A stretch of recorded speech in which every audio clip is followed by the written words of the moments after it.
All right, welcome in. I'm here to talk about my favorite Broncos games of the 2024 regular season. But before we get into it, I just want to say leave a like if you enjoy, subscribe if you're not already. Drop a comment. Let me know what you think about these games. Let me know your favorite Broncos games of this past regular season, because now we got to look ahead to the Buffalo. And hopefully at the end of this season, we'll be talking about plenty more of our favorite games because of the outcome. But either way, let's dive right into it. So, number 5, the Broncos finally clinched the playoffs versus Kansas City, 38-0. Let's just get this out of the way because it has to be on here.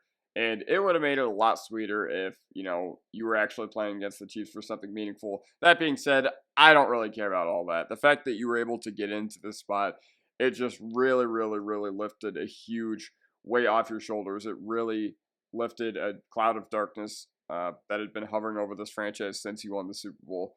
Kind of made it vanish into thin air. And one of the biggest things that I was talking about leading up to this game was if you had lost this game, it would have been really, really difficult to wear that for 8 months before you were able to play meaningful football again and correct it and finally play, meaningful snaps again.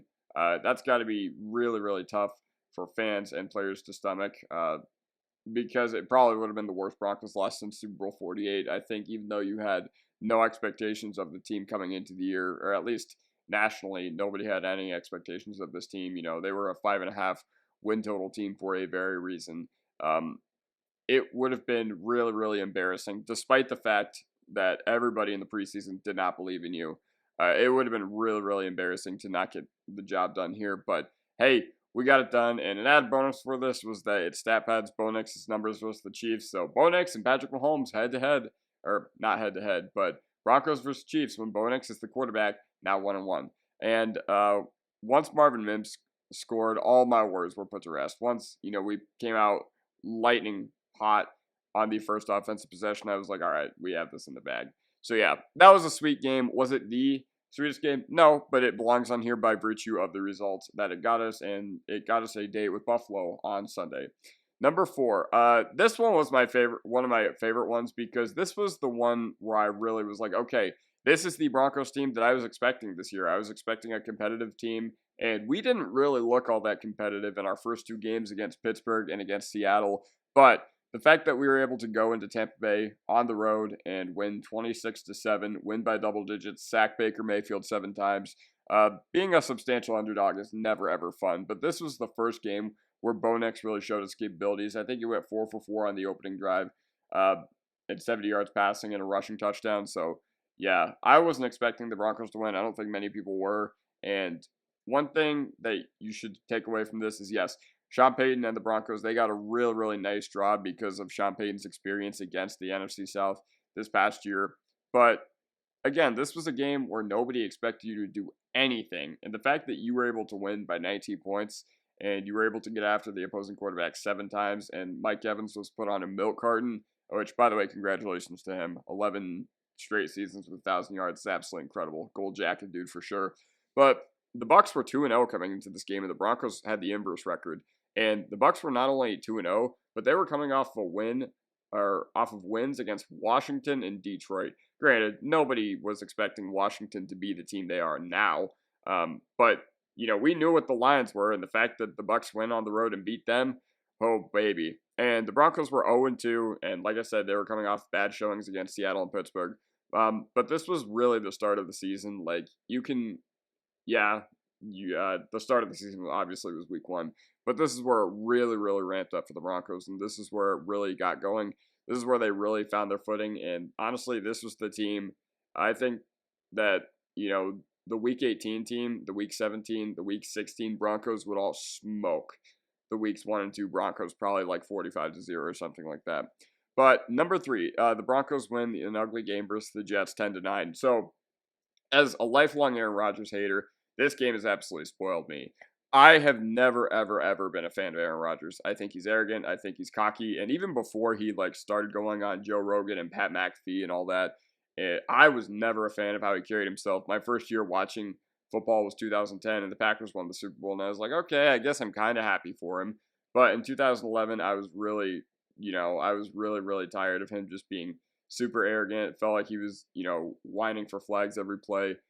So I didn't like him on the field. And then I didn't like. I just grew up not liking the Packers. I knew quite a few Packers fans, and they were all just random hicks. Now, granted, I've met a lot more Packers fans as I've grown up, and I have respect for that team, no doubt about it. But this season has absolutely spoiled me. And the fact that you beat the Jets 10-9 in an ugly, ugly game, like neither team could move the ball or do anything offensively. This basically validated everything Sean Payton had said about Hackett and the Jets, because a lot of people had pegged this as the Sean Payton revenge game.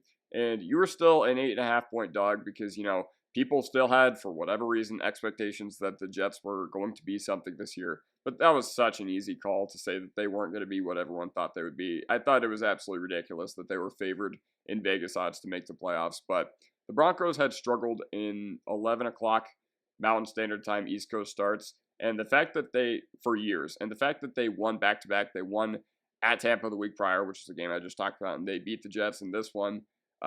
That was absolutely incredible. And yeah, we got memed at for an atrocious first half where Bo Nix finished with negative passing yards. But guess what? He made the throws when the game decided it. He made probably 2 good throws all game. The one to Sutton to get to like midfield, and then the one to Sutton for the touchdown, which was his first touchdown, by the way. And it did take a little bit of luck. Like ultimately, it did take the missed field goal and everything. Like the Jets had multiple opportunities to put the games away, and they just never did. So this one felt really sweet. I was really, really happy after the ball. After the ball went wide right, I literally jumped 20 feet in the air. I was working at my restaurant at the time, and I went to the bar next door because I knew it was coming down to that field goal. And everybody just went absolutely insane once that field goal had missed. So that tasted pretty sweet as well.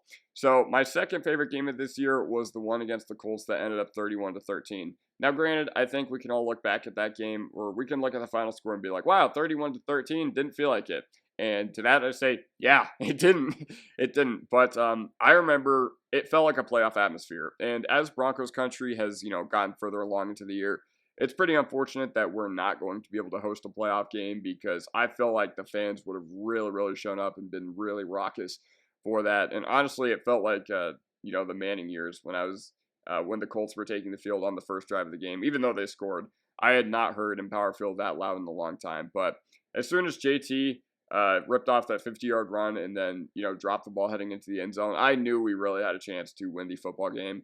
And once the defense woke up, like Anthony Richardson couldn't do anything. I think he finished like 17 for 39 passing. But yeah, it was a playoff atmosphere in the South Stands. And then to have a Bonitto pick six for the second game in a row is absolutely incredible. So even though it didn't come pretty, it came off the back of 3 Bo Nix interceptions, 2 of which came in the second half at the worst possible times.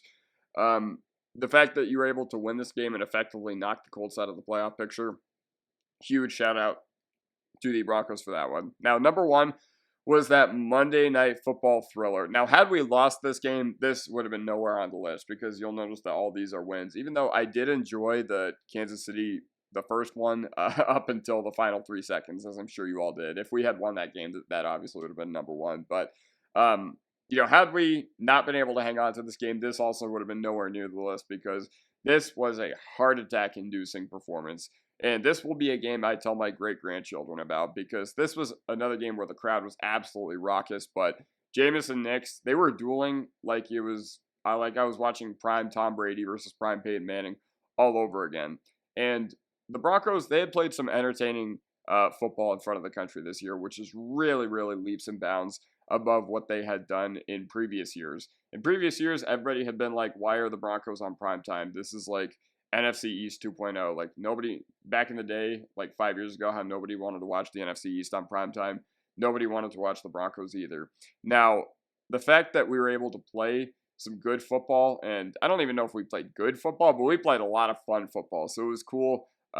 Neutral fans were kind of being able to see what Bo Nix was really about, and the clutch plays made by our defense.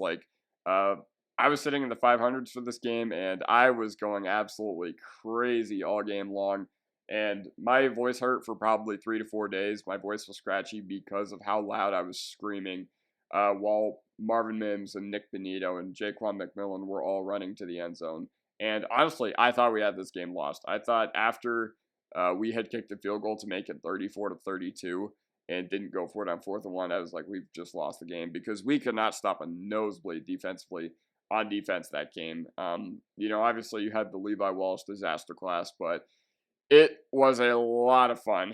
Now I can look back on that and be like, this is a team that we haven't really had to go through a lot of gutsy wins. Like, we went through a lot of blowouts this year, but, against the Browns and the Colts, you won gutsy, and I think that that's going to have them more prepared heading into the playoffs, but more importantly, heading into the future. So, yeah, let me know what your 5 favorite games of the Broncos season were this year. Yeah, let me know what you guys think in the comment section down below, and I'll see you guys next time. Peace.